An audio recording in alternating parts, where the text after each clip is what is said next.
Hello everyone, मैं Rakesh Kumar Mahto KCC online classes में आप सभी का स्वागत करता हूं। आज हम लोग polytechnic entrance examination 2021 mathematics solution 16 number questions to 30 number questions का डिस्कशन करेंगे।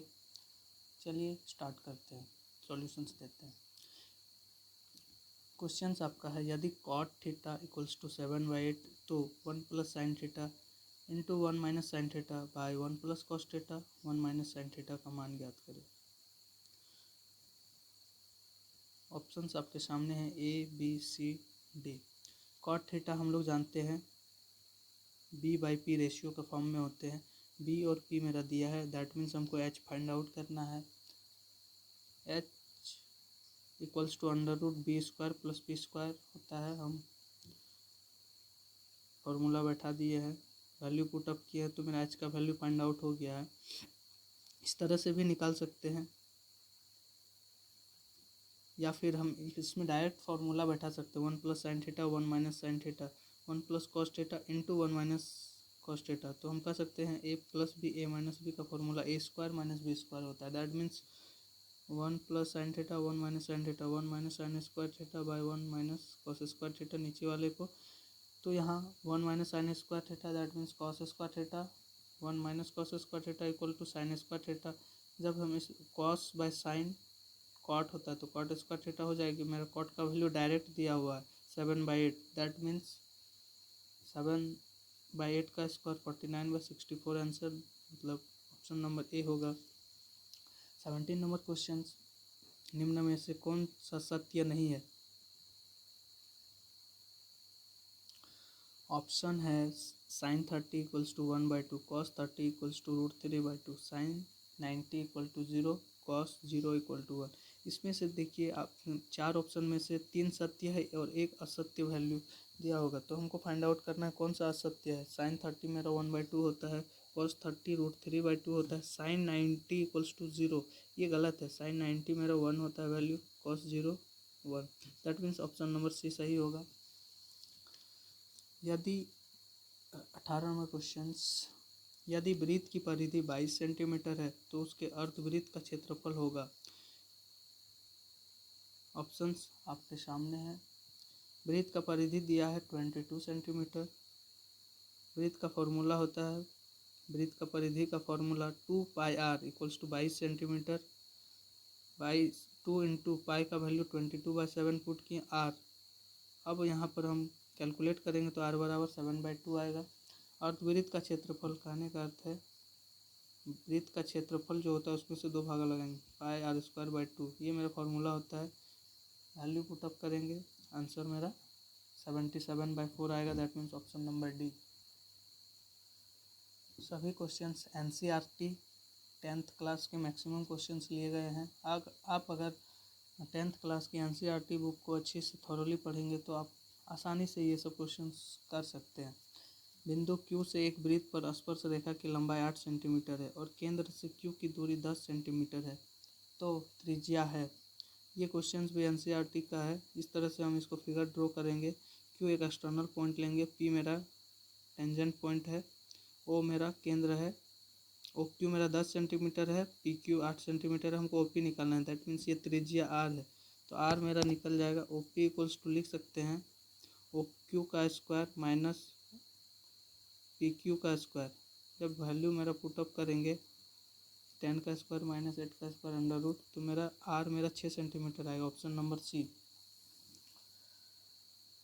20 नंबर क्वेश्चन है, यदि अल्फा बीटा समीकरण 2x² minus 4x minus 3 equal to 0 के मूल है तो alpha square plus beta square का मान होगा। ऑप्शंस आपके सामने हैं, देखिए इसका सॉल्यूशंस देंगे। ये RD शर्मा में इस तरह का बहुत सारे प्रश्न है। मेरा यहाँ क्वाड्रेटिक इक्वेशंस दिया हुआ है जहाँ पे हम फाइंड आउट कर सकते हैं a equals to 2, b equals to -4, c equals to -3। Then sum of zeros alpha plus beta मूलों का योग होता है -b/a फॉर्मूला। b का वैल्यू -4/2, a का वैल्यू और माइनस बाहर में है। इस तरह से हम अल्फा प्लस बीटा का वैल्यू निकाल लिए।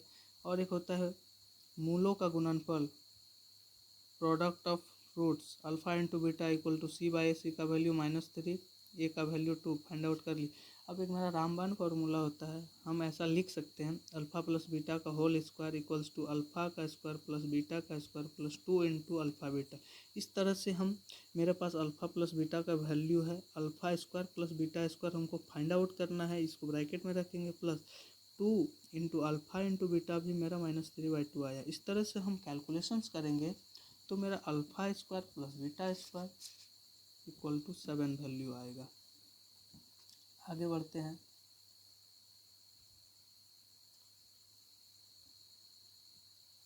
ट्वेंटी 21 नंबर क्वेश्चन कहता है एक राशि 5 वर्षों में 13% प्रति वर्ष के साधारण ब्याज से 66,000 हो जाती है तो राशि है। ऑप्शन आपके सामने है। इसको अगर हम प्रोसेस में बनाएंगे तो थोड़ा लेंदी पड़ेगा। जब भी मेरा SI साधारण ब्याज, मूलधन, ये सब हमको निकालना है तो इस फॉर्मेट में हम एक ट्रिक बनाएंगे। एक ट्रिक है PRTSIA, इसी फॉर्मेट में हमेशा रखना है और हमेशा P को 100 मानना है, प्रिंसिपल 100 रुपया मान लेते हैं। RTSIA, जब भी P हम 100 रुपया मानेंगे तो SI जो होगा हमेशा R इंटू T के बराबर आएगा हमेशा। और A इक्वल्स टू हम लोग जानते हैं P प्लस SI होता है।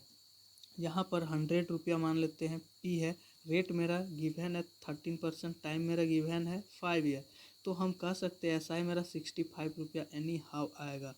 ये अमाउंट जो होगा मेरा P प्लस SI, P मेरा 100 रुपया है और SI मेरा 65, तो 165 हो जाएगा। यही वैल्यू मेरा गिवन है कि जो मेरा अमाउंट है वो 66,000 रुपया हो जाता है। तो मेरा राशि क्या था, मूल राशि क्या था, मूलधन क्या है, तो 165 बराबर 66,000, तो 100 बराबर कितना होगा, इसको हम क्रॉस मल्टीप्लाई कर देंगे।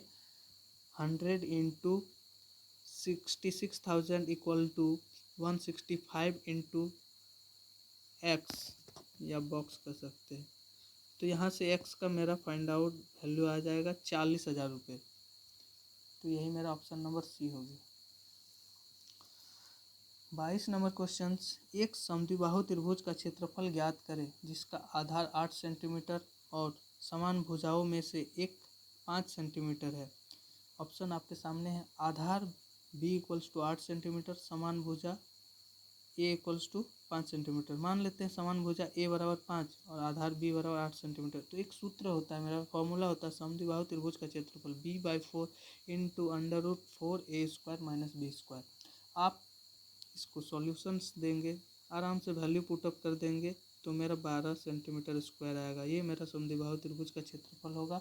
Option number A is right answer.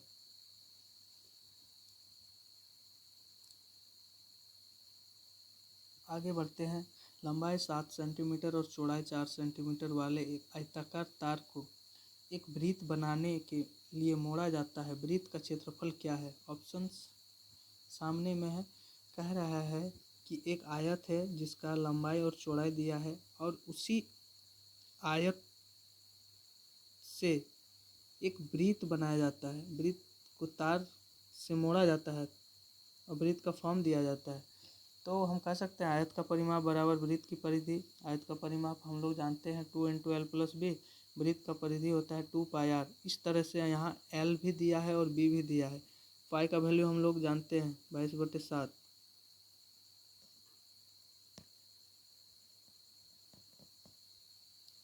तो यहाँ से हम आर फाइंड आउट कर लेंगे।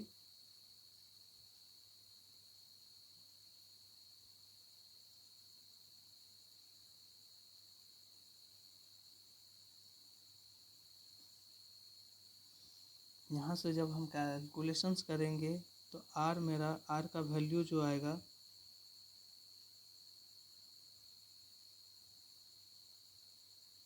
7/2 आएगा। तो वृत्त का क्षेत्रफल πr², वैल्यू पुट कर देंगे, रेडियस बराबर 7/2। तो वृत्त की क्षेत्रफल 77/2, दैट मीन्स 38.5 सेंटीमीटर स्क्वायर आएगा। बेसिक क्वेश्चन है। 24 number question height and distance से है।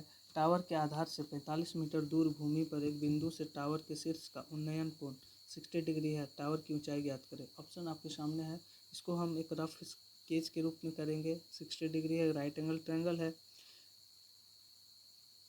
दिया हुआ है। टावर के आधार से 45 मीटर दूर भूमि पर एक बिंदु, 45 मीटर, यहाँ आधार 45 मीटर है, तो हम डायरेक्ट वे में कर सकते हैं।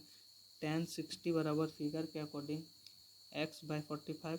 x का वैल्यू मेरा फाइंड आउट यहाँ हो जाएगा 45√3 मीटर। तो यही मेरा टावर का ऊंचाई है। x is height of tower. Short में हम इसको कर लेंगे। 25 नंबर क्वेश्चन है। दो व्यक्तियों की आयु का अनुपात 5:7 है। 18 वर्ष पूर्व उनकी आयु का अनुपात 8:13 था, तो उनकी वर्तमान आयु है। ऑप्शन आपके सामने है। तो इसको हम शॉर्ट तरीके से बनाएंगे, टाइम सेव होगा। लॉन्ग से बनाएंगे थोड़ा सा लेंथी भी होगी और टाइम भी सेव नहीं होगा। इसको हम man1:man2 करेंगे। इसका ट्रिक्स है, प्रेजेंट दिया हुआ है, दोनों व्यक्ति का वर्तमान आयु का रेशियो 5:7। 18 ईयर्स बिफोर, 18 साल पहले, तो 18 माइनस, बिफोर को माइनस से डिनोट करेंगे, आफ्टर रहता है तो प्लस। तो 18 वर्ष पहले इसकी आयु का अनुपात 8:13, तो 8:17 लिख दिया। यहाँ 18 है तो दोनों में जगह 18 लिखेंगे। इसके बाद इसका एक तरीका है, ट्रिक से क्रॉस मल्टीप्लाई करेंगे आपस में। तो 5 × 13 65, 7 × 8 56। इस दोनों का हमेशा डिफरेंस करेंगे, आया 9। Next process repeated. 18 × 8